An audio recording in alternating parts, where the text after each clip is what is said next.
आपकी एक तरीके से 36 की लड़ाई है आपके फॉर्मर बॉस के बेटे गौरव गोगोई से। आपने जी जान लगा दी उनको लोकसभा इलेक्शन में हराने के लिए, वो जीत के आ गए। आपको लग रहा है कि पहले से अब में थोड़ा सुधार आ गया है, मैच्योरिटी आ गई, ज़्यादा सीरियस हो गए नहीं अपने नहीं काम को नहीं, लेके? आपको शायद कोई गलत फहमी हुआ है।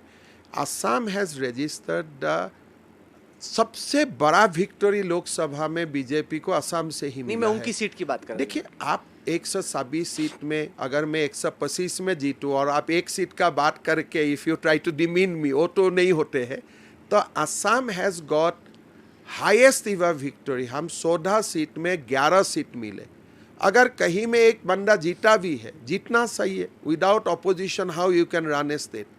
तो अगर आप अभी मोदी जी का सामने जाके बिहार में अच्छा बड़ा विक्ट्री हुआ और फिर जाके नीतीश कुमार का सामने आप पूछे तेजस्वी तो जीत गए, डू यू थिंक दैट नहीं, यू पर आर अलग है, फेयर? इतना सिंपल नहीं है। नहीं, नहीं, ये नहीं, बहुत सिंपल नहीं, बातें हैं। आपके और गौरव गोगोई के बीच में इस वक्त कोई एक 36 कोई का आंकड़ा, कोई योर नहीं है, डैगर्स ड्रॉन, कोई तलवारें कोई निकली हुई हैं। नहीं है। I think I am chief minister of a state and I know that I cannot fight with a citizen of a state. So मेरा किसी का साथ, एक सिटीजन है, मेंबर पार्लियामेंट है, मैं उनका साथ क्यों 36 का आंकड़ा वगैरह, ये मैं क्यों ये नहीं, वर्ड क्योंकि को यूजुअली इंडियन पॉलिटिक्स में मैंने देखा है कि नेता एक दूसरे की पर्सनल लाइफ, फैमिली, वाइफ नहीं से नहीं होते। अटैक करने से दूर रहते हैं, लेकिन आपने उनकी वाइफ के वो तो पाक कनेक्शंस नहीं को नहीं, आपने अटैक किया। वो तो जो जेन्युइन है वो तो करना ही पड़ेगा ना। Pak is a enemy country.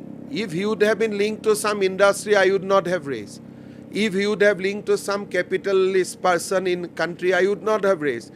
He would have been linked to some criminal in the country, I would not have raised. Criminal भी रेज नहीं करते। रेज नहीं करता, चलो people would have been taken care of.